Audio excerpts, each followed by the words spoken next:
आपसे बेहतर बीजेपी को कोई नहीं समझ सकता।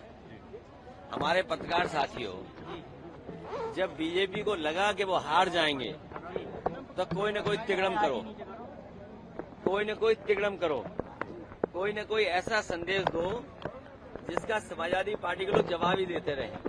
ये लोग तो परिवारवाद के खिलाफ वाले लोग थे, याद करो आप।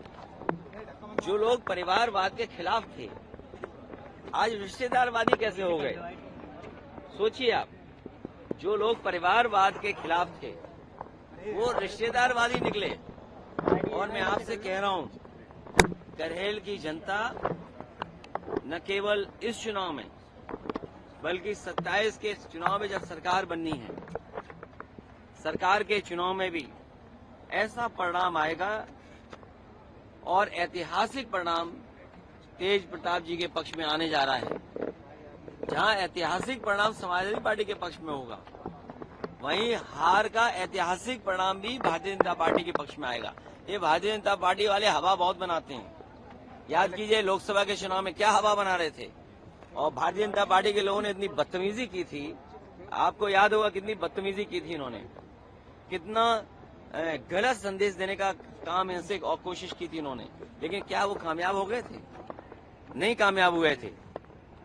और ये सरकार तो वो है जो किसान को खाद नहीं दे पा रही, डीएपी नहीं दे पा रही, महंगे बिजली का बिल दे रहे हैं। मैं आज भी आपसे कह रहा हूं, इस सरकार के किसी भी जिम्मेदार पदाधिकारी, मंत्री, अधिकारी से पूछो, अगर तुमने बिजली का कारखाना उत्तर प्रदेश में लगाया हो तो बता दिए। जो कुछ बिजली आ रही है, जो कुछ इंफ्रास्ट्रक्चर है, वो उसी समय के देन है। इसी करहेल में बताइए, कट पर 100 एकड़ में मंडी बननी थी।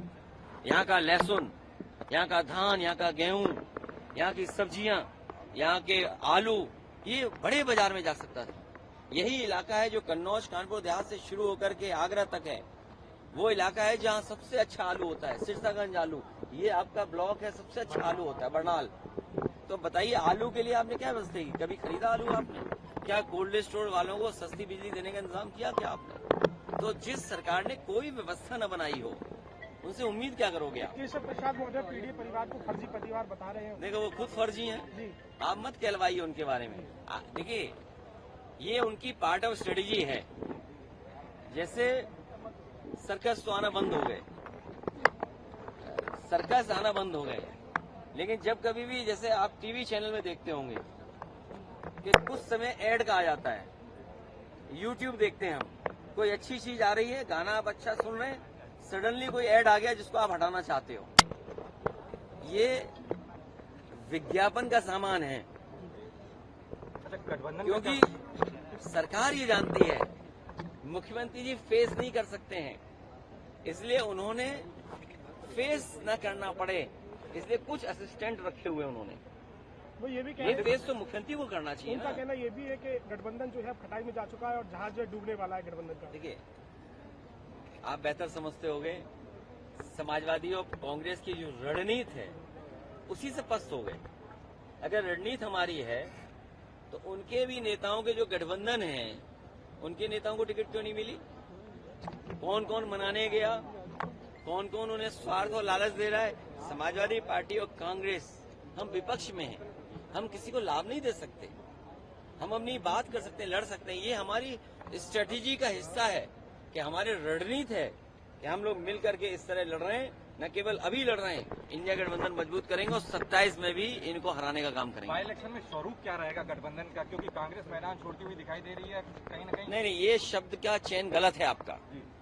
ये हमारी रणनीति है, ये हमारा तरीका है कि किस तरीके से भारतीय जनता पार्टी का मुकाबला करें, उन्हें हराएं। सर, अभी जम्मू कश्मीर से जो खबर आई, आज फिर से वहां पे हमला हुआ जिसमें 2 जवान शहीद हुए हैं, 2 सिविलियंस की भी जाने गई। लगातार इस तरह के जो हमले हैं, इससे विपक्ष सरकार को घेरने का काम कर रहा है। देखिए, प्रधानमंत्री जी अभी ब्रिक्स की मीटिंग में दुनिया के सभी महत्वपूर्ण नेताओं से मिले हैं और चीन को लेकर भी खबरें आई थी। और इधर हमारी सीमा आज से असुरक्षित नहीं है, जब से बीजेपी की सरकार आई और असुरक्षित हो गई है। हमारे सिक्योरिटी फोर्सेस के लोग, पैरामिलिट्री के फोर्सेस के लोग, आर्मी के लोग बड़े पैमाने पर शहीद हो रहे हैं, उनकी जानें गई हैं। और अगर हम आंकड़े निकालेंगे तो सबसे ज्यादा फेलियर कश्मीर इशू पर, हमारी बॉर्डर सिक्योरिटी पर और इंटरनल सिक्योरिटी पर अगर कोई फेल हुआ है तो वो भारतीय जनता पार्टी है। भारतीय जनता पार्टी की सरकार इंटरनल सिक्योरिटी में फेल है, हमारी बॉर्डर सिक्योरिटी में फेल है, हमारे जो संबंध दुनिया में देशों से होते हैं उसमें फेल हुई है सरकार हमारी। तो ये फेल सरकार को हटाने से ही हमारी सीमाएं सुरक्षित होंगी, तभी हमारे जवानों की जान बचेगी, जब ये सरकार देश से हटेगी। तमिलनाडु के उप मुख्यमंत्री का कहना है कि वहाँ पे हिंदी थोपा जा रहा है, कुछ लोग का प्रयास है क्या वहाँ हिंदी थोपने का, और वो इसका विरोध कर रहे हैं। देखिए, आज हिंदी, अंग्रेजी या भारतीय भाषाओं की बहस की जरूरत नहीं है। भारतीय भाषाएं आगे बढ़े, उनका सम्मान हो, उनका संवर्धन हो, उसके पक्ष में हमेशा समाजवादी रहे। भारतीय भाषाएं जो भी हैं उनका संवर्धन हो, उनको और आगे बढ़ने का मौका मिले, उन भाषाओं का सम्मान हो, उसके पक्ष में हमेशा समाजवादी लोग रहे। सर, महाराष्ट्र का क्या सीट इक्वेशन, क्या उसमें महाराष्ट्र में बीजेपी हारने जा रही है, बीजेपी का गठबंधन हारने जा रहा है, एक महाहार होने जा रही है बीजेपी गठबंधन की। एक माहौल बनाया जा रहा है कटोगे बटोगे के नारे के साथ, जो महाराष्ट्र में भी देखने को मिल रहा है, जगह जगह पोस्टर चिपकाए जा रहे हैं। क्या लगता है, क्या प्रभाव डालने वाला नारा है या ये जब बीजेपी पे बेरोजगारी, महंगाई, border security, internal security, Agniveer, फौज की भर्ती, नौकरी सरकारी, आरक्षण, संविधान पे जब जवाब नहीं होता है तो इसी तरह से उनकी लैब में ये तैयार होता है। और देखिए, उनकी जो लैब है, अब वो जानकारी हम लोगों को करनी पड़ेगी वो लैब कहाँ पर है।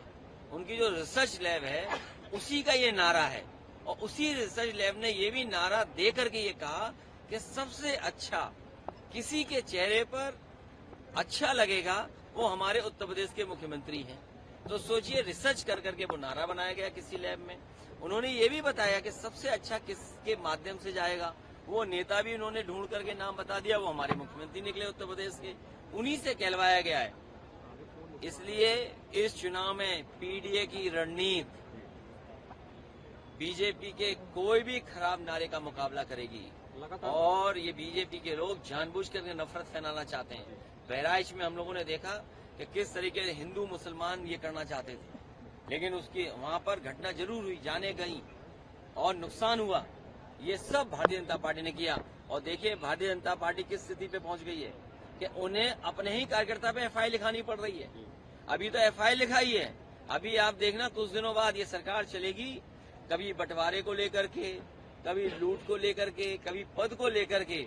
जो लखीमपुर में हुआ था कि बीजेपी के विधायक को छापड़ पड़ गया, वैसा ही होने जा रहा है उत्तर प्रदेश में, आप देखते रहिएगा। भाजपा विकास के नारा देती है लगातार, और मैनपुरी में भी देखा गया होगा कई विकास के कार्य को रोका गया, जबकि मैनपुरी सांसद ने उसका विरोध भी किया। बीजेपी के चेहरे पर विनाश दिखाई देता है, और इनके हाथ देखोगे तो विनाशकारी रेखाएं इनके हाथ में। ये विकास नहीं कर सकते, ये विनाश कर सकते हैं। इनके हाथों में विनाशकारी रेखाएं हैं, तभी आपने देखा होगा तोड़ते हैं ये लोग, कभी गाली देते हैं, कभी अपमानित करते हैं, दूसरों की जमीन लिखवा लेते हैं, जमीन की रजिस्ट्री करा लेते हैं, और सबसे ज्यादा तो ये काम हम लोग मैनपुरी में देख रहे हैं।